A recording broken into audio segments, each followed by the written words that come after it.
How do you build confidence in your game? Today's video is all about how to build confidence by working on your skills.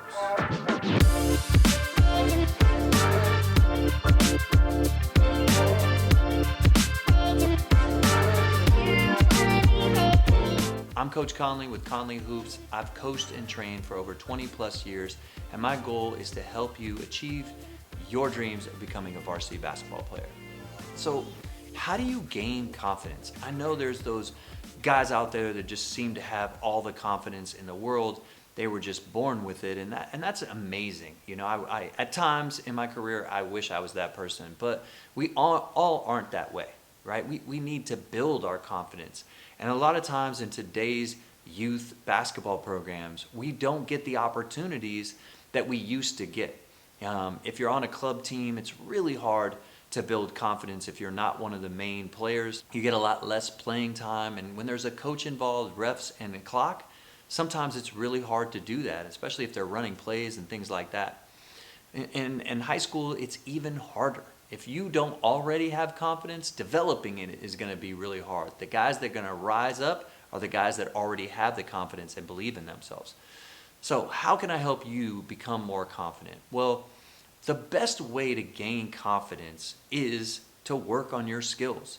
I know growing up as a young basketball player, my confidence kept growing the more I thought I was working more than other players. I was in the gym more. I was working with better players all the time. And so I began to steadily see myself improve and believe in myself more because I knew I was in the gym working hard. So that's the first one. The more work you put in, the more you should believe in yourself.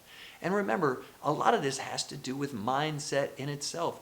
You have to believe in yourself. If you don't believe in yourself, you probably are right that you can't do what you're trying to do.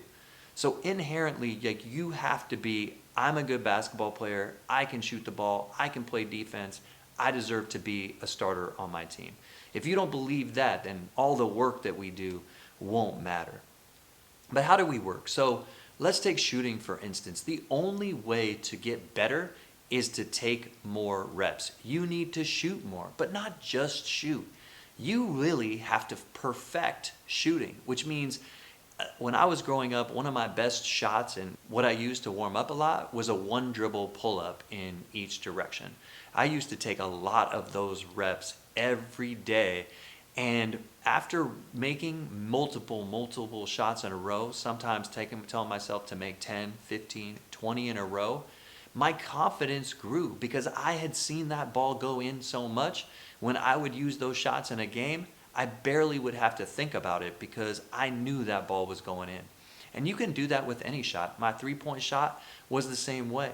The more reps I put in, the more shots I made from every given spot, the better I believed I could make those shots. So the time you put in is going to be really helpful in building your confidence. And you can do the same thing from the free throw line. You have to start somewhere, but wherever you're starting, every day try to get better. If you shoot and make 100 free throws a day, I guarantee your confidence and your ability to make free throws will go up. And I know a lot of us aren't willing to put in that time, but it's really the best way to get more confident. And defense is another place where you should be trying to get more confident every day.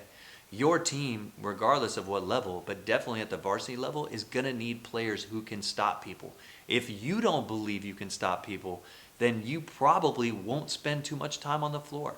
So you have to work on your defensive confidence every day. And the only way to do that is to play with other players. You have to play people better than you and not worry about making mistakes.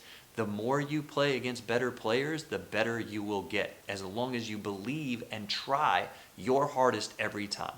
One of the ways that I was able to get better, and this is something that every young player should be doing, don't just do your workouts with yourself or your trainer. Don't just go to high school practice. Don't just play in games.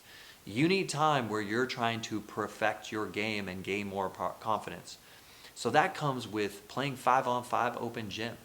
That comes with you playing one-on-one with people, one, worse than you, that you should be able to crush, because that will build your confidence.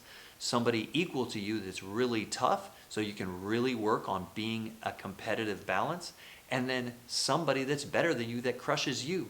Because every rep you get against somebody better and try your hardest, eventually you're going to get 1 stop, then 2 stop, then 2 scores against them, then 3.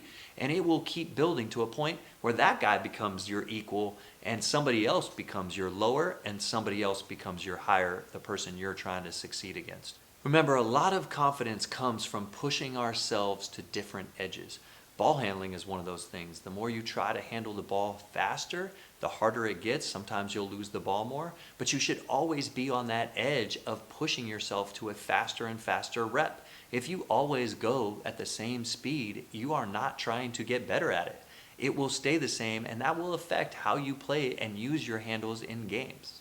So challenging yourself in all aspects of basketball and not worrying about failing is going to be your best asset in gaining confidence. You gain confidence by making the right plays and making shots. The more opportunities you give yourself, the more opportunity that your high school coach is going to give you too.